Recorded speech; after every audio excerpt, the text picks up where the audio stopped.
샬롬. 네, 오늘도 능곡교회 중등부 예배 오신 여러분을 모두 환영합니다. 네, 우리 다 함께 사도신경하심으로 오늘 예배 시작하도록 하겠습니다.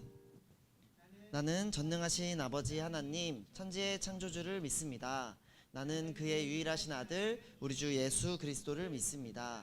그는 성령으로 잉태되어 동정녀 마리에게서 나시고 본디오 빌라도에게 고난을 받아 십자가에 못 박혀 죽으시고 장사된 지 사흘 만에 죽은 자 가운데서 다시 살아나셨으며 하늘에 오르시어 전능하신 아버지 하나님 우편에 앉아 계시다가 거기로부터 살아있는 자와 죽은 자를 심판하러 오십니다. 나는 성령을 믿으며 거룩한 공교회와 성도의 교제와 죄를 용서받는 것과 몸의 부활과 영생을 믿습니다. 아멘. 네, 우리 샬롬. 우리 옆에 있는 친구 선생님과 인사해 볼까요? 하나님이 당신을 사랑하십니다. 하느님이 당신을 사랑하십니다. 네. 이렇게 아침에 인사하는 게 참 어색하죠. 그래서 선생님이 어떻게 하면 우리 친구들이 편하게 인사를 할 수 있을까 생각을 해봤는데 마땅히 떠오르지가 않더라고요. 어떤 말을 해도 참 어색하더라고요. 그래서 선생님이 그럼 평소에 선생님은 친구들 만나면 어떻게 인사를 해지 생각을 해봤는데 근데 이렇게 다 같이 모인 자리에서 친구한테 인사를 하자, 친구한테 편하게 인사를 하자니 그건 또 아닌 것 같다는 생각이 들고, 그래서 들었던 생각은 그래도 우리가 이렇게 일주일에 한 번 만나는데 그때 정말 우리가 귀한 이렇게 인사를 하는 게 좋지 않을까라는 생각이 들었습니다. 네, 우리 친구들 우리 한 주 동안 지내면서 기도를 몇 번이나 하셨을까요? 선생님이 종종 물어보죠. 네, 자기가 기도를 매일매일 했다. 네, 매일매일 했다. 네, 선생님 쳐다봐서 손든 거 아니죠? 네, 알겠습니다. 네, 감사합니다. 선생님도 매일매일 정말 우리 친구들을 위해서, 정말 우리 선생님의 주변 우리 함께 사역하는 여러 사람들을 위해서 함께 기도를 했던 것 같습니다. 네, 그래서 우리 이 시간 오늘은 우리 찬양하면서 예배 시작하기 전에 함께 눈 감고 기도했으면 좋겠습니다. 우리 다 함께 눈 감고 기도해 볼까요? 다 눈 감고. 네, 우리 이 시간 우리 일주일에 딱 한 번뿐인 정말 이 시간 우리가 정말 기도하면서 정말 오늘 저 하나님을 더 알아가고 또 우리 더 말씀 듣는 그런 귀한 시간 될 수 있게 해달라고, 또 우리 옆에 있는 친구 선생님들을 위해서 우리 함께 기도하는 그런 시간 됐으면 좋겠습니다. 우리 함께 짧은 시간 함께 기도하겠습니다.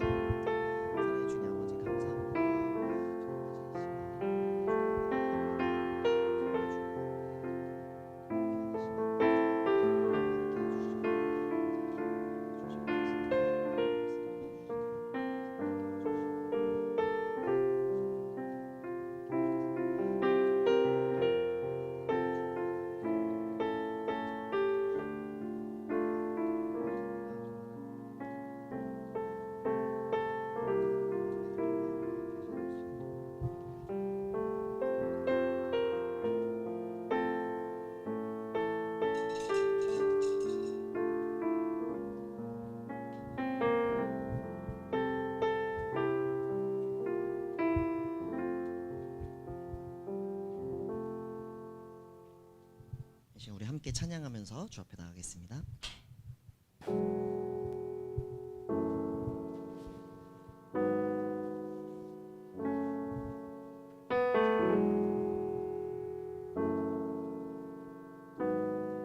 함께 찬양하겠습니다.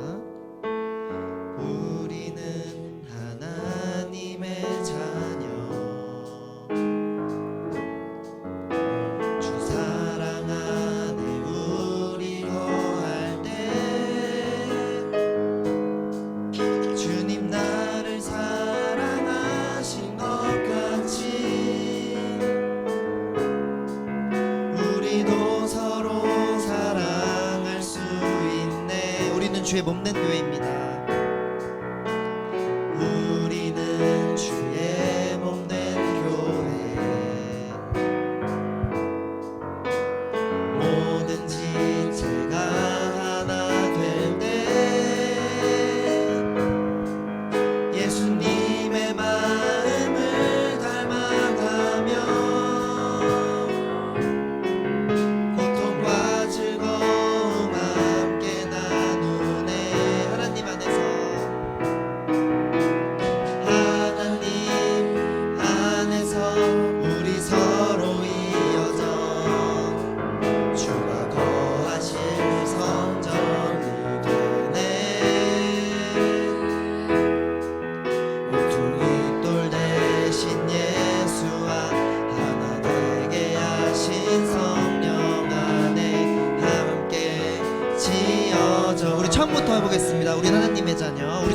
목소리로 축복하면서 찬양했습니다.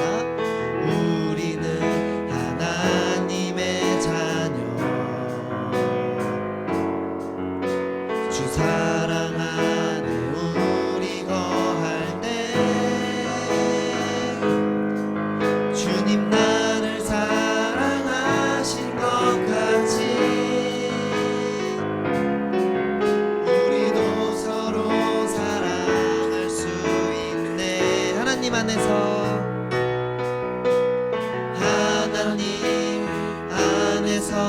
우리 서로 이어져 주가 거하실 성전이 되네. 모퉁이 돌 대신 예수와 하나 되게 하신 성령 안에 함께 지어.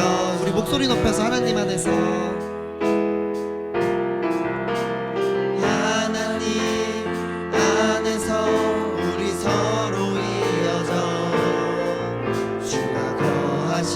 성전이 되네.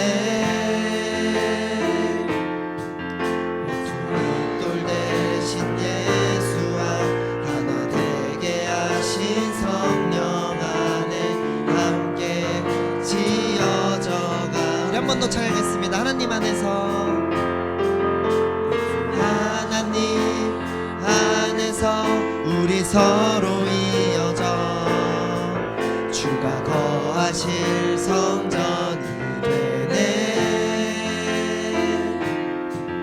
모퉁이 돌 대신 예수와 하나 되게 하신 성령 안에 함께 지어져가. 우리 목소리로만 해보겠습니다. 모퉁이 돌 대신 예수와, 모퉁이 돌 대신 예수와 하나 되게 하신 성령 안에 함께 지어져 가네. 아멘. 네, 우리 계속해서 찬양할 때 우리 함께 박수 치면서 크신 우리 예수님의 이름을 함께 찬양하도록 하겠습니다.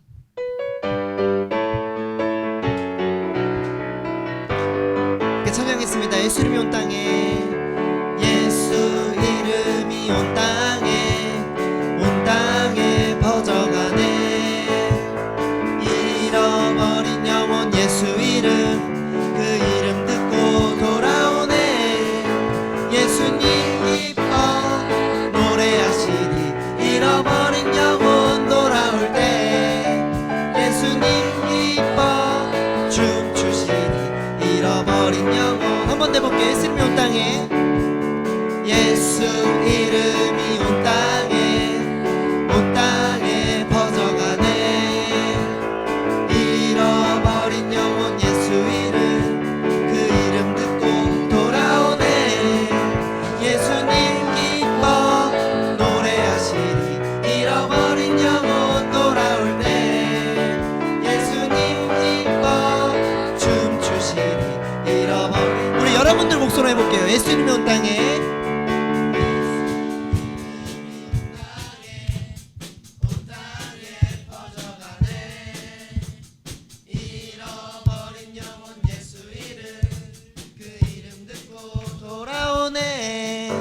예수님 기뻐 노래하시리. 잃어버린 영혼 돌아올 때 예수님 기뻐 춤추시리. 잃어버린 영혼. 우리 2절로 해보겠습니다. 예수 이름이 온 땅에, 예수 이름이 온 땅에 선포되네. 하나님의 나라 열방 중에 임하시네.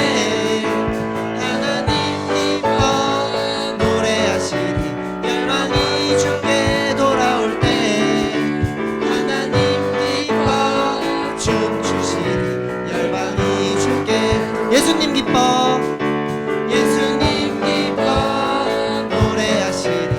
잃어버린 영혼 돌아올 때 예수님 기뻐 춤추시리. 잃어버린 영혼 돌아올 때, 잃어버린 영혼 돌아올 때. 네, 우리 또 이어서 이어서 우리 또 찬양을 한 곡 할 건데 아마 우리 처음 들어보는 찬양일 거예요. 우리 한번 가사를 우리 마음속에 깊이 생각해 보면서 함께 찬양하도록 하겠습니다.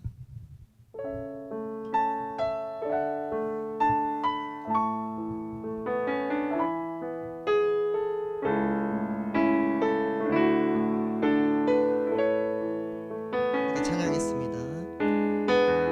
이 땅에 내 삶이 비록 버겁더라도 주님의 선하심 나 믿으며 가리. 이 작은 자통에 주가 이뤄 가시니 감사로 사는 삶 나 살기 원하네. 내 삶의 시간 속에 주 일하시네. 내 모든 여정 속에 함께 하시네. 깊고도 크신 주의 영광을 나 보리라. 위대하신 주 나는 주님께 속한 자 되어 주의 나라 위해 전심으로 살리라. 주의 마음에 합한 자 되어 맡기신 소명이 우리 처음부터 해보겠습니다. 이 땅의 내 삶이 이 땅의 내 삶이 비록 버겁더라도 주님의 선하심 나 믿으며 가리. 이 작은 자통에 주가 이뤄 가시니 감사로 사는 삶 나 살기 원하네. 내 삶의 시간 속에 내 삶의 시간 속에 주 일하시네. 내 모든 여정 속에 함께 하시네. 깊고도 크신 주의 영광을 나 보리라. 위대하신 주 나는 주님께 속한 자 되어 주의 나라 위해 전심으로 살리라. 주의 마음에 합한 자 되어 맡기신 소명이 우리 한 번 더 찬양했습니다. 나는 주님께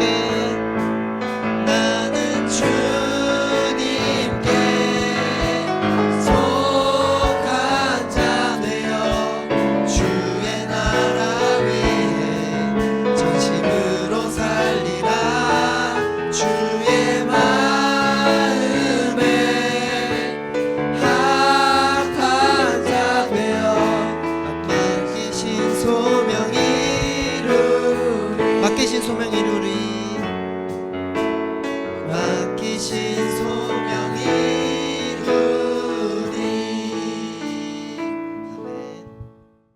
그 일 후에 하나님이 아브라함을 시험하시려고 그를 부르시되 아브라함아, 내가 여기 있나이다.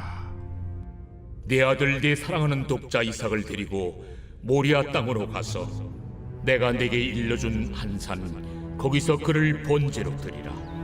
아브라함이 아침에 일찍이 일어나 나귀의 안장을 지우고 두 종과 그의 아들 이삭을 데리고 번제에 쓸 나무를 쪼개어 가지고 떠나 하나님이 자기에게 일러주신 곳으로 가더니 제3일에 아브라함이 눈을 들어 그곳을 멀리 바라본지라.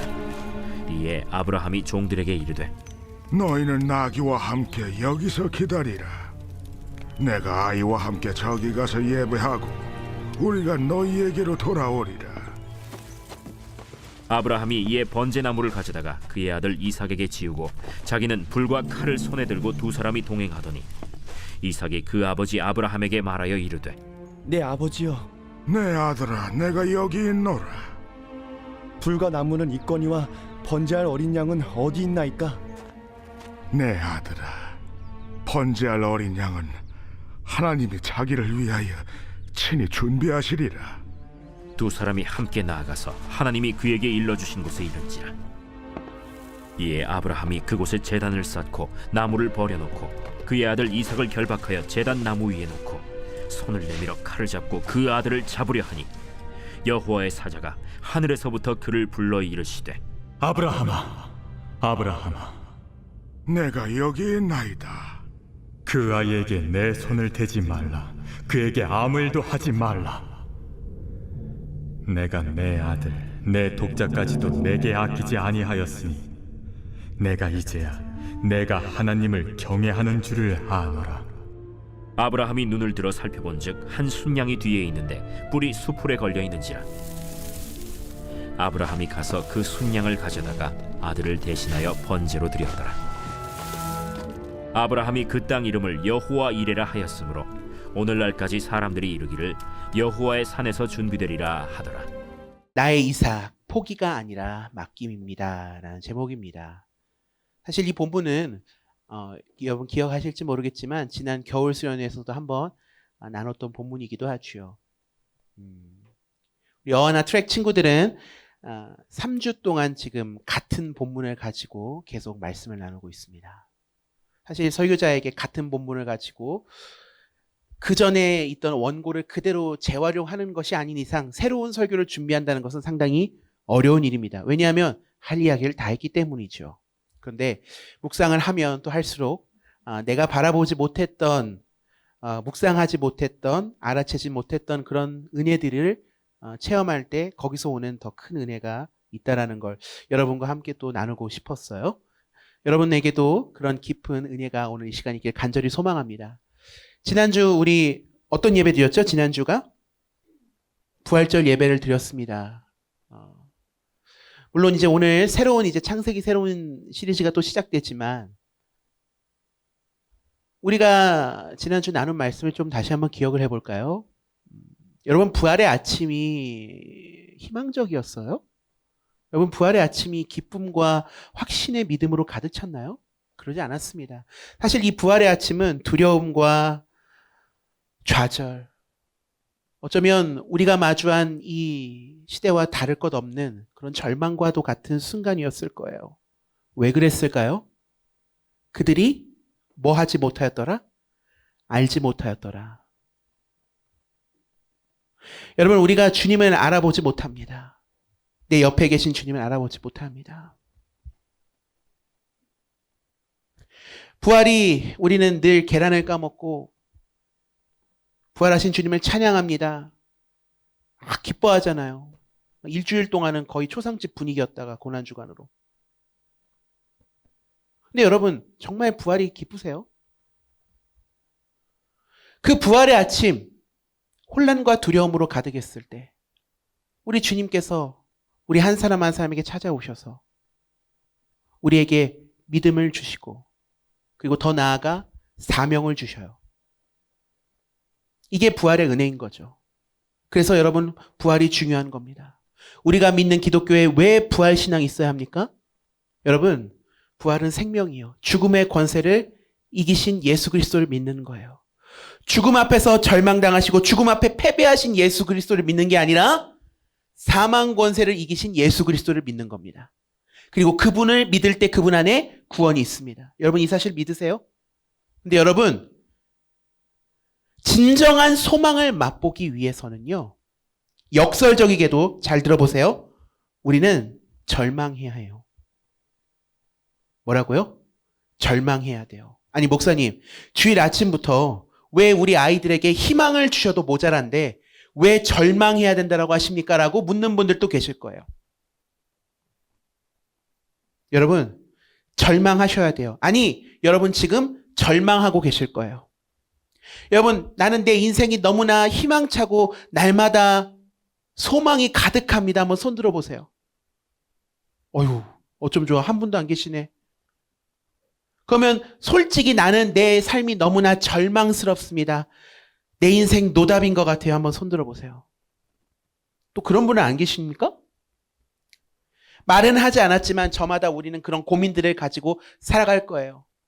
내 인생 어쩌나. 어제도 우리 부장님이랑 그런 얘기 나왔는데 목사님 우리 아이들이 많이 혼란스러워합니다. 많이 방황하고 있습니다. 그렇죠. 여러분 우리는 저마다 다 절망을 경험하면서 삽니다. 그래요. 우리는 그래서 절망을 더욱더 깊이 묵상해야 돼요. 저는 여러분들에게 기독교라는 종교를 가장하여서 여러분에게 희망 고문하고 싶지 않아요. 그런 희망파리식 설교가 이제는 안 통합니다. 그렇게 희망파리 했더니 내 삶은 뭐예요? 거기에 답하지 못한 거예요. 저는 여러분들께 앞으로 제가 섬길 수 있는 한 여러분들에게 절망을 제대로 맛보여 드릴 겁니다.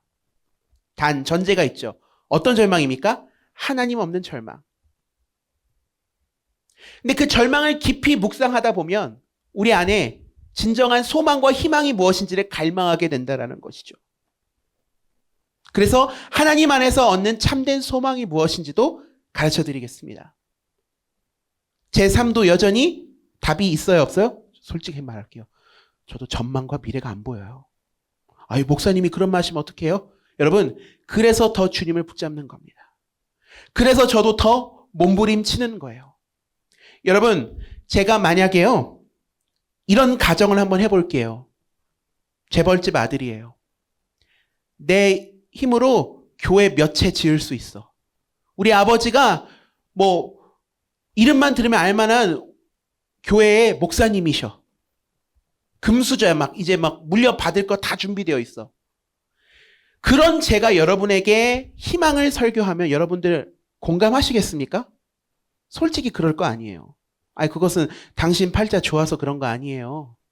근데 여러분, 저는 여러분들과 어쩌면 여러분들보다 더 이하로 어찌 보면 이제 힘든 삶이 예정된 사람 아닙니까? 그죠?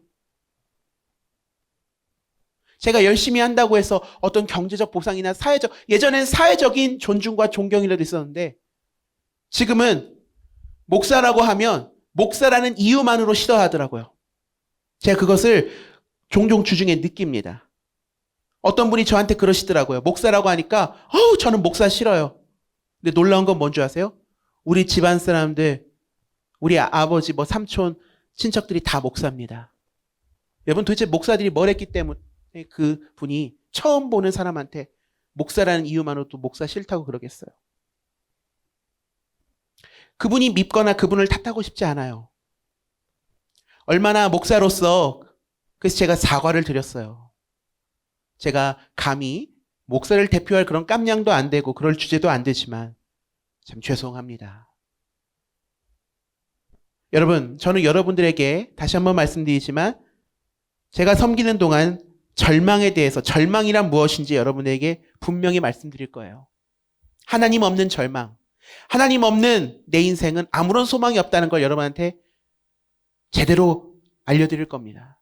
근데 우리는 그 절망의 바닥에서 진정한 소망이 무엇인지를 깨달아야 한다는 거죠. 오늘 좀 제가 무겁게 시작했지만 여러분의 삶에 한 번 더 이런 이 새해가 들어서 이제 벌써 4월이잖아요. 지금 많이 좀 무기력하고 영적으로 텐션이 지금 좀 낮아져 있을 때예요. 저도 좀 느끼거든요. 그래서 다시 한번 우리가 조금 영적인 텐션을 잡고 가야겠다는 생각이 들고 지난주가 부활주일이었는데 그 부활의 기쁨은 계란 까먹다가 목 막혀서 헉헉헉 하면서 OS를 먹는 게 아니라 진정 내 삶의 진정한 부활의 소망이 무엇인지를 여러분 삶의 실제적인 능력으로 여러분들이 체험해야 된다는 거예요.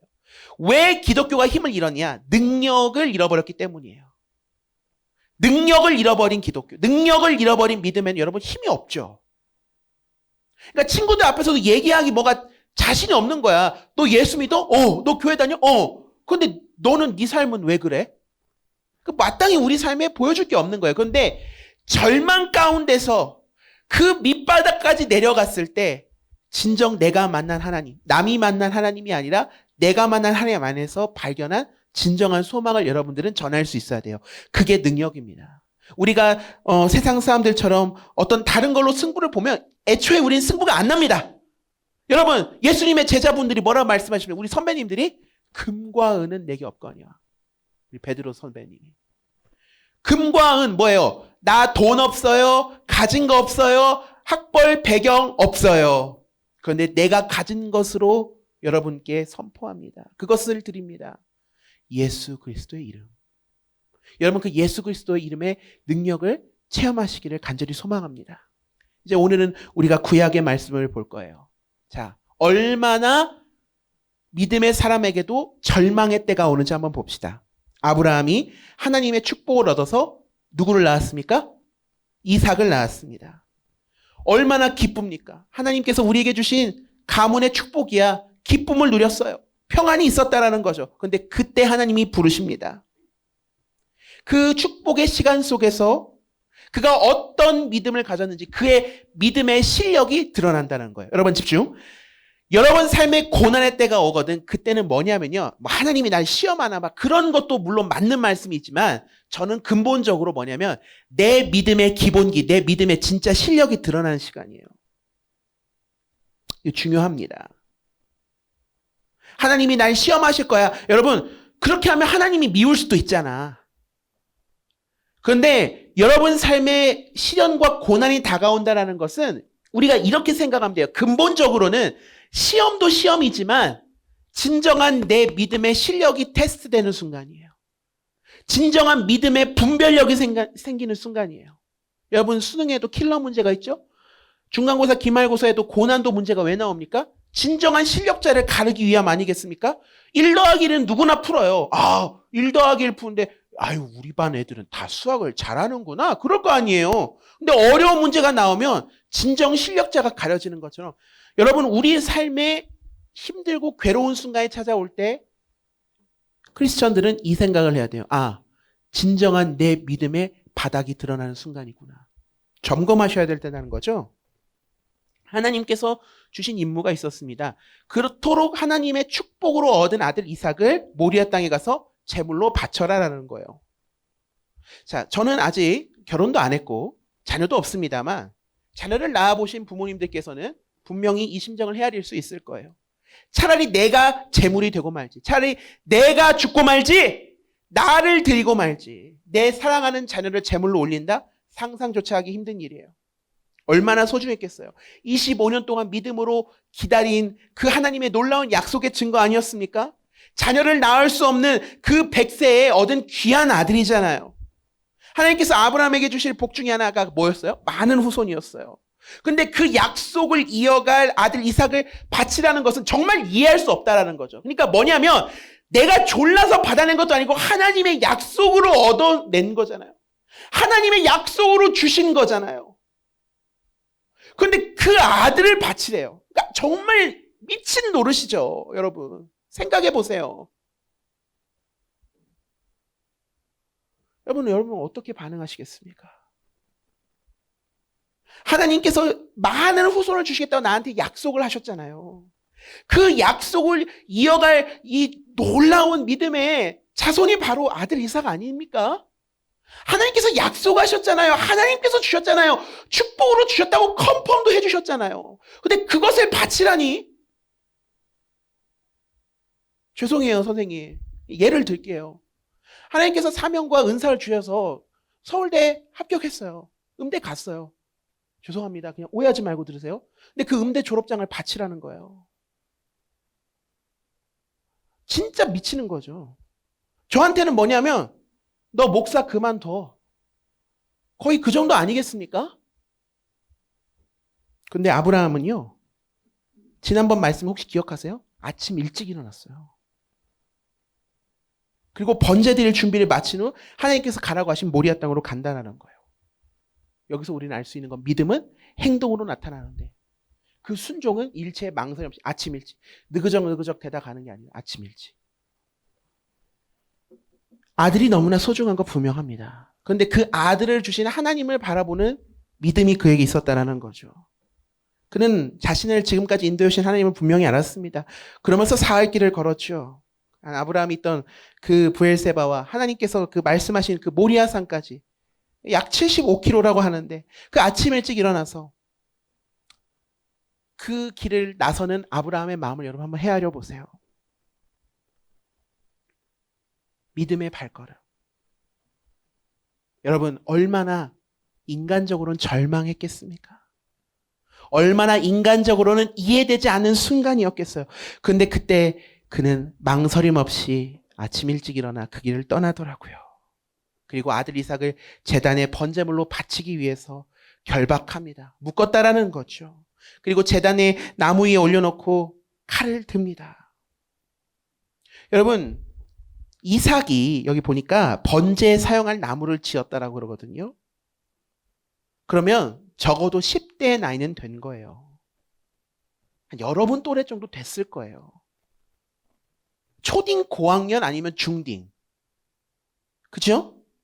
그러면 여러분, 나를 지금 잡으려는, 나를 지금 죽이려는 아버지를 여러분 피할 수 있어요, 없어요? 솔직히. 그렇잖아. 그때 아버지가 가라 하면 뭐야 하면서 도망갈 수 있잖아요. 이삭도 그러지 않았다라는 거예요. 성경에서는 이삭의 믿음에 대해서 따로 기록하진 않고 있습니다. 근데 분명한 것은 그 상황에서 이삭이 저항한 것보다 더 다급하셨던 분이 누구였냐? 하나님이셨다라는 거예요.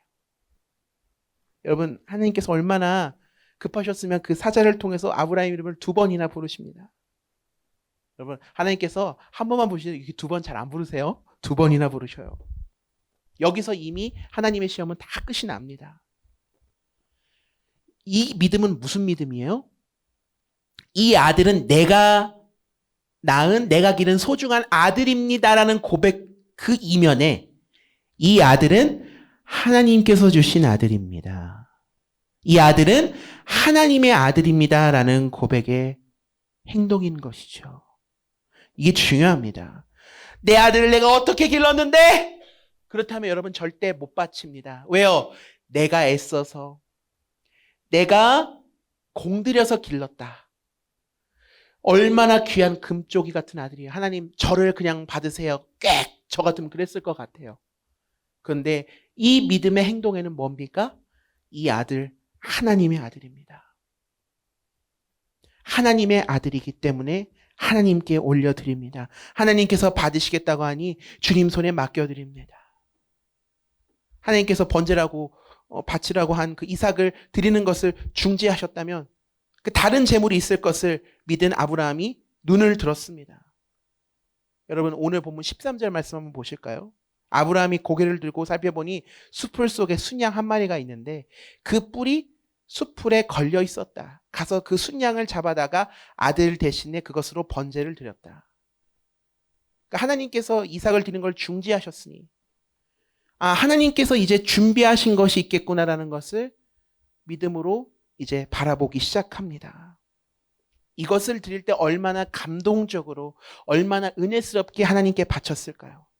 아들의 생존도 귀하지만 하나님이 우리 가족과 우리 삶의 앞길에 이토록 세심하게 준비하셨구나. 여러분 삶에 하나님께서 준비하신 은혜가 있다는 사실을 꼭 깨닫는 시간이 되길 소망합니다. 여러분 살아가시면서 이건 하나님이 준비하신 거야. 하나님이 예비하신 거지. 그것을 여러분 발견하는 은혜의 순간들이 반드시 찾아오길 소망합니다. 여러분 이 예배, 이 제사는 얼마나 기쁨과 감사의 제사였겠어요. 이걸 바치라고 여러분 솔직히 순종하고 올라는 갔지만 절망의 밑바닥, 내 믿음의 밑바닥을 바라보면서 갔을 거 아니겠습니까? 근데 그 자리에서 하나님께서 말리시면서 하나님께서 준비하신 그 양, 그 제물을 가지고 하나님께 예배를 드리는 거예요. 이 순양은 단순한 양이 아니죠. 하나님의 은총이었고 하나님의 놀라운 신비의 손길이었습니다. 여러분 이것이 진정한 복 있는 사람의 삶 가운데 하나님께서 개입하시는 손길이라는 것이죠. 여러분 이렇게 복 있는 사람은요 하나님 삶 가운데 행함이 있다라는 거예요. 하나님을 섬기는 가운데 행함. 여러분 우리는 나 믿음 좋아요. 나 성경 많이 알아요. 여러분 그런데 믿음은 행동으로 나타나더라고요. 행동이 없이 뭘 안 된다 그런 게 아니라 내가 믿는데 이게 어떻게 삶으로 안 드러나겠어요. 그죠? 말로만 믿는다고 하는데 그 삶이 정말 실천과 행동으로 나타나지 않는다면 죄송하지만 여러분 그것은 가짜 믿음이죠. 야고보서에도 그런 말이 있잖아요. 행함이 없는 믿음은 그 자체가 죽은 것이다. 죽은 믿음이라는 거예요. 아브라함의 삶을 보세요. 그는 삶을 통해서 하나님의 인도하심과 하나님을 직접 경험한 사람이에요. 여러분, 어찌 보면 그 절망 한가운데로 나아가는 내 믿음의 밑바닥을 바라보면서 모리아 땅으로 가는 그 걸음마저도 하나님께서 준비하신 거예요. 여기서 우리는 깨달아야 합니다. 내 힘과 내 공로로 오늘 이 이삭을 얻은 게 아니구나. 하나님께서 선물로 주시지 않았다면 나는 이 아들을 만나볼 수도 없었을 거야. 그러니 내가 이 아들을 주님께 올려드리는 것은 나에게 이 아들을 허락하신 참 주인이신 주님께 올려드리는 거지. 그리고 나에게 분명히 약속하신 하나님의 그 뜻과 예비하심이 있기 때문에 나는 오늘 그 뜻에 순종한다. 그러한 분명히 믿음이 있었기 때문에 오늘 이렇게 행동으로 그 믿음을 증거할 수 있었던 것이죠. 여러분, 그는 자신의 삶을 이끄시고 자신의 삶을 통해 준비하시고 이루어가신 하나님을 경험했어요. 보세요. 아브라함에게 하나님이 처음 하신 말씀, 떠나라. 어디로요? 내비게이션 있나요? 떠나라. 그때도 망설임 없이 떠났어요. 여러분, 언제 축복을 받았냐면 하나님 말씀에 토달지 않고 묻지 않고 순종했을 때예요. 내가 재보고 여기까지는 제가 순종 가능합니다. 제가 여기까지는 좀 힘들 것 같은데요. 그렇게 계산하는 것이 아니라 하나님 말씀에 전적으로 순종했을 때 하나님께서 축복을 내리신다라는 거죠. 하나님 앞에 인정받는 믿음이 바로 이런 겁니다. 여러분, 우리의 믿음이요, 사람이 나 저의 믿음이 좋아, 그게 아니고요, 하나님 앞에 인정받는 믿음이 되길 간절히 소망합니다. 하나님께서 인정하시는 믿음, 하나님께서 보증하시는 사람, 내가 쟤는 믿어. 여러분, 욥을 보세요. 그 삶의 고난과 절망 가운데는요, 하나님이 욥을 믿었어요. 욥이 믿은 하나님도 있지만 여러분, 어느 순간엔 하나님이 우리를 믿어주실 때가 있어요. 내가 저 아들과 저 딸은 내가 믿는다. 내가 믿어. 마귀야, 가서 흔들어봐. 내가 쟤를 믿어. 여러분, 우리가 믿는 하나님이 우리를 믿어주신다. 여러분, 이건 너무나 놀랍고 감격적인 말씀 아닌가요? 하나님 앞에 인정받는 믿음, 하나님을 감동시켜드리는 믿음, 그런 믿음의 사람이 저와 여러분이 되길 소망합니다. 하나님의 시험을, 하나님의 마음을 통과한 믿음, 그건 바로 순종이라는 거예요. 하나님의 놀라운 부르심으로부터 하나님께서 갈대아우르에서 평범한 한 삶으로 살아가던 그 아브라함을 찾아가셔서 그와 약속을 하시고 그에게 놀라운 사명을 주셨죠. 우리는 이 사명을 잊어서는 안 됩니다. 이것은 아브라함에게만 하신 게 아니라 오늘 우리에게도 하신 말씀이에요. 화면에 준비된 창세기 12장 2절 말씀.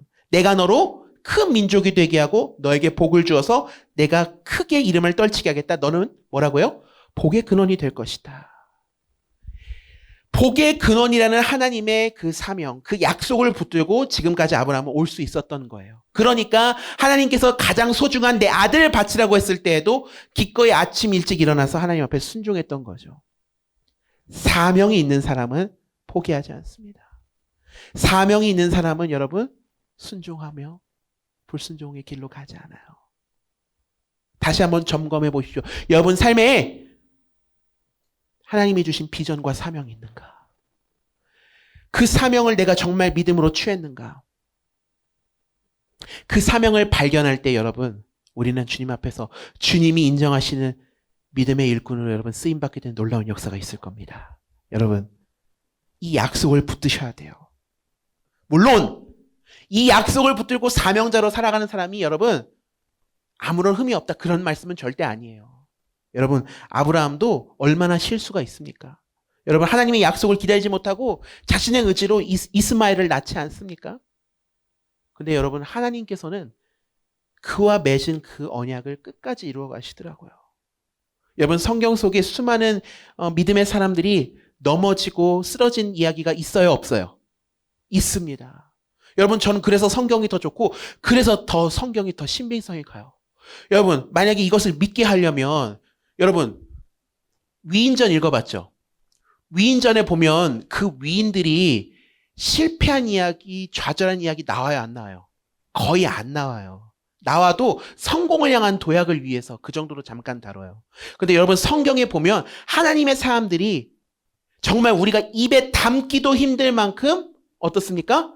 믿음이 무너지고 삶이 무너지고 가정이 무너지고 성적으로 타락하고 모든 관계가 다 끊어지고 이게 성경에 좀 담겨도 될까? 어떤 분이 저한테 물으시더라고요. 성경을 보니까 이거 완전 19금 아닙니까?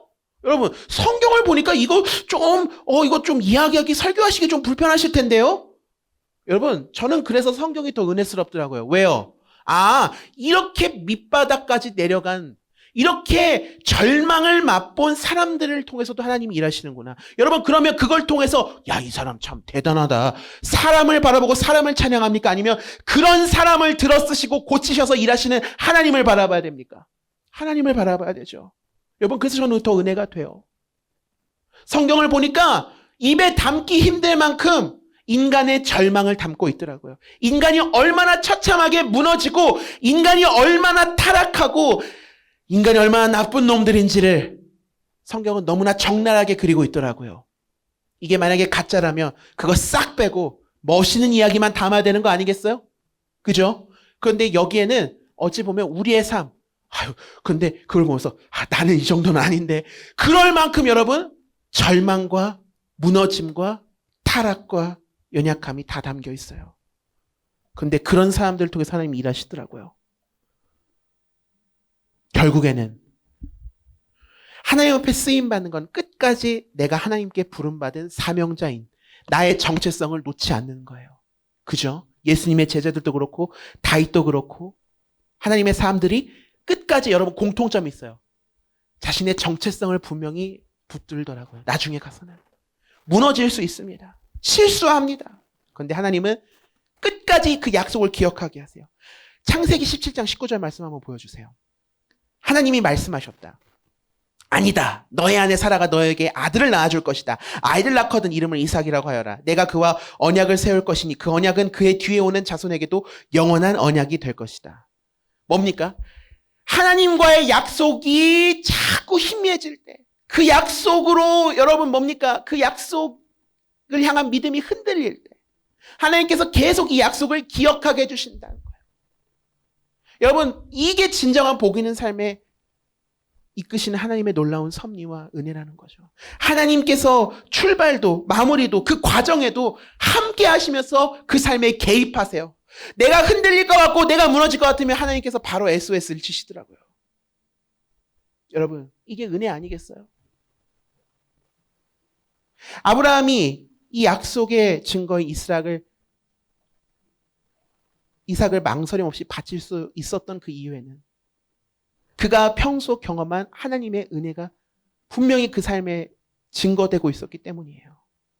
그리고 믿음으로 살았던 그의 삶이 곧 하나님을 향한 진정한 신앙의 삶이었던 것이죠.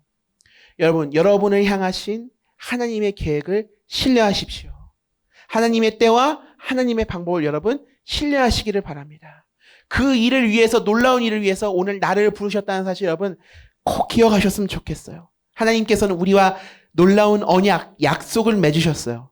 여러분, 우리가 까먹고 우리가 어겨도 그 약속은 하나님께서 끝까지 지키시더라고요. 너 기억하지? 내가 너에게 한 그 약속 너 기억하니? 너 기억할 거야. 내가 반드시 너를 통해 이룰 거거든. 네가 무너지고 네가 쓰러져도 나는 너와 했던 그 약속을 잊지 않을 거야. 여러분, 그런 하나님이세요. 그러니 여러분, 아브라함은 그의 삶에서 그 절망 한가운데서 밑바닥을 경험한 순간에도 하나님을 배신하지 않았다는 거예요. 그 어려운 명령에도 순종할 수 있었던 거예요. 그리고 그 결과 정말 내 삶에 모든 걸 예비하시는 하나님의 손길이 있었구나라는 것을 그 순양을 통해 체험하게 된 것이죠. 여러분, 이토록 믿음의 삶은 쉬운 게 아니에요. 여러분, 신앙생활 절대 쉽지 않습니다.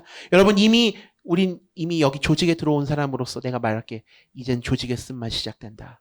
예전에는 새생명 축제하고 새가족 축제할 때는 뷔페도 먹이고 솜사탕도 먹이고 통닭도 먹이는데 여러분 예수 믿으면 행복하시죠? 할렐루야. 나는 뉴라이프 가서 한번 얘기해주고 싶어. 여러분은 이제 진정한 여러분의 절망을 맛보게 될 겁니다.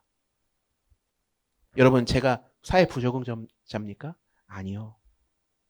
믿음 생활 쉽지 않습니다.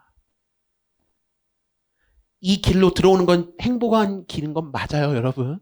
그런데 이 진정한 행복을 쫓아 살아가는 이 길에는 시련과 소망이 있어요. 절망이 있어요.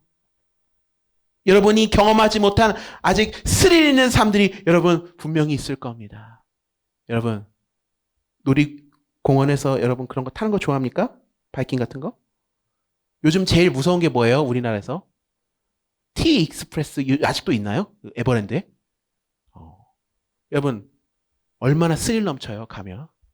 그쵸? 막 구역질이 올라올 만큼 막 다시 막 되새김질이 나올 만큼 오오오오 막 그러면서 막 갑자기 막 안에서 막 부침개 반죽이 막 죄송합니다. 여러분 피곤해하는 것 같아서 스릴 넘치죠. 근데 그때 여러분의 안전을 지탱하는 건 뭐예요? 안전바예요.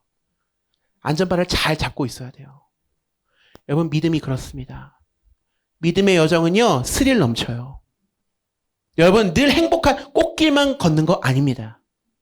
여러분 이미 탑승하셨습니다. 탑승하셨어요. 못 나가요. 근데 여러분 그거 하나만 기억하세요.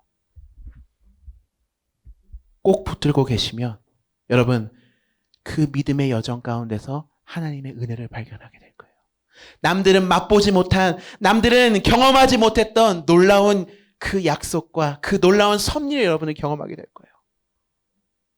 이미 이제 우리는 한 조직이 됐어.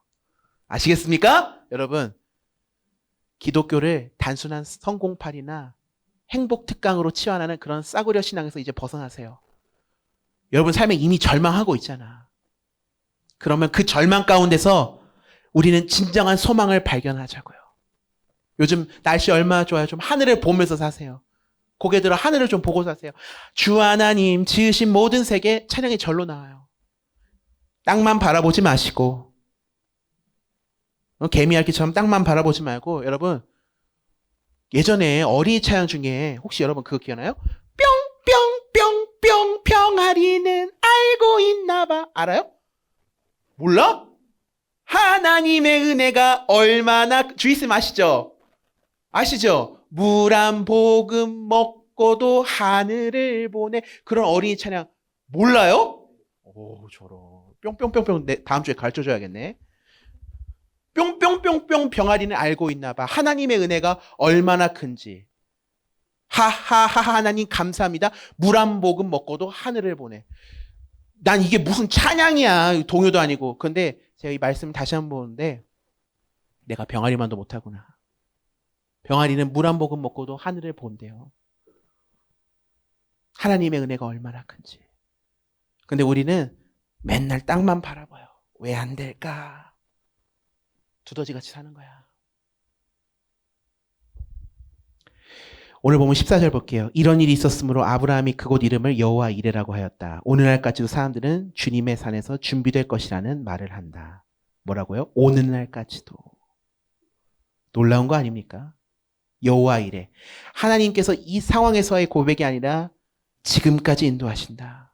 우리의 인생 어디로 갈지 몰라 지치고 방황할 때 돌아갈 때도 있고 무너지고 넘어질 때도 있지만 돌아보니 하나님의 은혜였습니다. 여호와 이레였다라는 그 고백이 저와 여러분에게도 있지 않아야겠어요? 16절 말씀 말하였다. 주님의 말씀이다. 내가 친히 맹세한다. 내가 이렇게 너의 아들까지 너의 외아들까지 아끼지 않았으니. 하나님께서 여러분 맹세하세요. 하나님께서 준비하시고요. 하나님께서 맹세하시더라고요. 여러분 맹세합니다. 이건 뭐예요? 하급자가 상급자한테 하는 거예요. 굳게 대하여 경례 맹세합니다. 뭐예요? 하급자가 상급자한테, 아랫사람이 윗사람한테 하는 거죠. 맹세한다. 여러분 사장님이나 여러분 선생님이 여러분한테 맹세한다 그래요? 그러지 않잖아요. 저희가 충성을 다할 것을 맹세하겠습니다 그러잖아요. 근데 하나님이, 온 땅의 주인이신 하나님이 피조물인 아브라함 그 앞에다 두고 하나님이 맹세하시더라고요. 내가 맹세할게. 아브라함아 기억해. 내가 맹세할게. 너의 아들까지 너의 외아들까지 아끼지 않을 거야.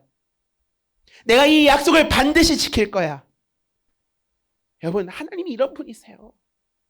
하나님이 권위적이시고 하나님 뭐 마음대로 하시고 독불장군이라고요? 아니요. 온 땅의 주인이신 창조주가요 피조물한테 맹세한대요. 너 이 약속 잊지 마. 너를 향한 나의 계획 잊지 마. 내가 이룰 거야. 내가 맹세해. 내가 보증해. 19절 말씀. 아브라함이 그의 종들에게도 돌아왔다. 그들은 브엘세바 쪽으로 길을 떠났다. 아브라함은 브엘세바에서 살았다. 다시 또 사흘에 걸려서 75km 갔겠죠. 어떤 마음이었을까요? 처음에는 내 믿음의 밑바닥을 바라보면서 절망했던 그런 걸음으로 갔을 거 아니에요. 모리아까지. 이제는 다시 돌아오는 길은 정말 하나님께서 나를 향해 준비하고 계시는구나. 그 감격과 그 감사를 가지고 돌아갔을 거 아니겠습니까? 여러분, 믿음이란 건 바로 이런 거예요. 하나님과의 나만의 추억을 만드는 거예요. 하나님과 나만의 비밀을 만드는 거예요. 이 추억이 많을수록 신실해지고 믿음이 강해지는 거예요. 믿음이 연약한 사람 특징, 하나님과 나만의 스토리가 없어. 내가 경험한 하나님이 없어. 간증을 많이 듣고 설교를 많이 했는데 내가 맛보고 내가 경험한 하나님은 없어. 오늘 이 시대가 마찬가지 아니에요? 그냥 다 미디어로만 해결하잖아. 내가 직접 겪어보지 못해. 내가 직접 맛보지 못했어. 하나님과의 은밀한 경험이 없어. 은밀한 비밀이 없어요. 하나님과의 추억이 없어요. 저는 신앙생활은 다른 거 없어요. 우리가 천국 가는 그날까지 하나님과 추억 쌓는 거거든요. 여러분에게 하나님과의 그 추억이 얼마나 있으세요? 그래서 여러분, 이삭은 포기가 아니라 맡김이었다라는 거예요. 우리는 그런 얘기하죠. 내가 주님 위해서 포기했어요. 내가 의사면허증도 반납했고요. 교수직도 포기하고요. 제가 지금 목사 선교사 하고 있습니다. 제가 뭐 몇 억대 연봉도 포기하고 제가 이 자리에 서 있습니다. 여러분, 죄송해요. 그게 세상적으로는 맞는 말이지만요. 그 말의 의미의 저희에는 뭐예요? 내가 소중한 것을 포기를 했더니 이 길을 내가 지금 이 하나님 앞에 드리고 가고 있다라는 거예요. 은밀하게 그 저변에는 뭐예요? 이거 되게 귀한 거예요 라는 거예요. 그런데 바울 선생님이 얘기했던 것처럼 내가 이전의 것들은 뭐라고요? 고상한 말로 배설물이에요. 여러분 좋아하는 한 단어로 얘기해 볼까요? 똥입니다. 여러분, 제가 똥 버리고 여기 왔어요. 이렇게 자랑할 사람이 어디 있어요? 여러분, 화장실에서 볼일 보시고 물 내리실 때 변기 내리면서 아이고 저 안타까운 내 똥 하면서 묵상하면서 내리세요? 보통은 이제 여러분 덮고 내리시길 바랍니다. 그래야지 이게 공기 중으로 안 간대요. 똥 보면서 묵상하면서 아이고 저거 내가 어제 교촌 허니콤보 먹고 싼 똥인데 아이고 아까워. 그러지 않잖아요. 그죠? 아우 저 뭔 똥이야. 빨리 내려. 야 똥 내놔 빨리 환풍기 켜.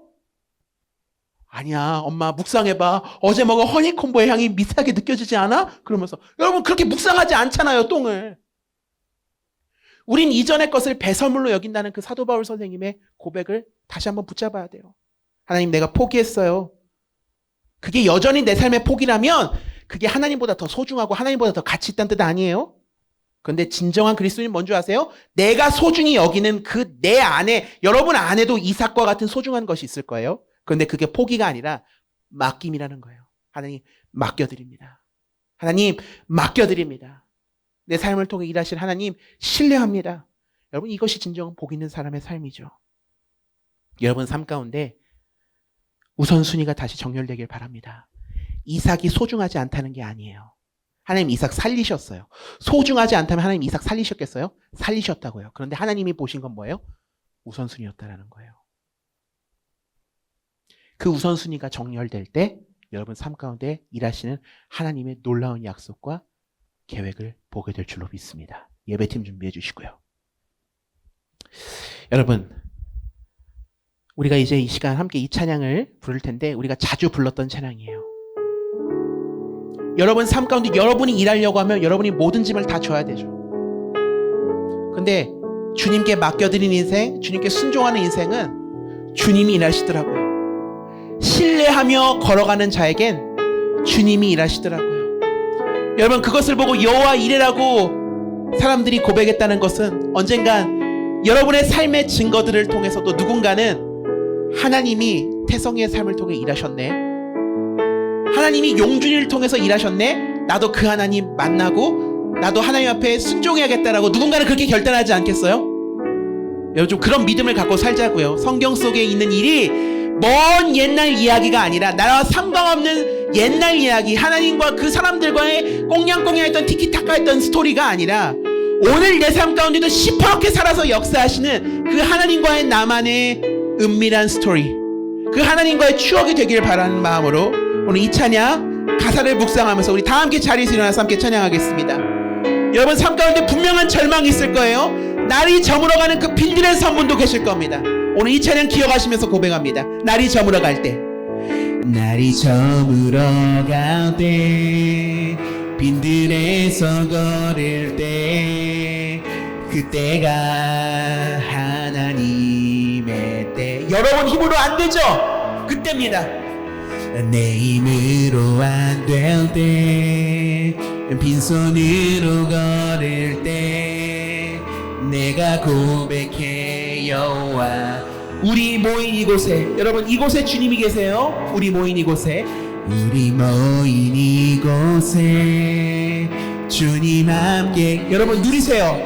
한 누리만 누리지 말고, 누리네 아버지 은혜. 적은 떡과 물고기, 오늘 여러분들이 맡겨드려야 할 겁니다. 떡과 물고기, 내 모든 걸 누릴 때 모두 고백해 여호와 이래. 주가 일하시네. 아멘. 주가 일하시네.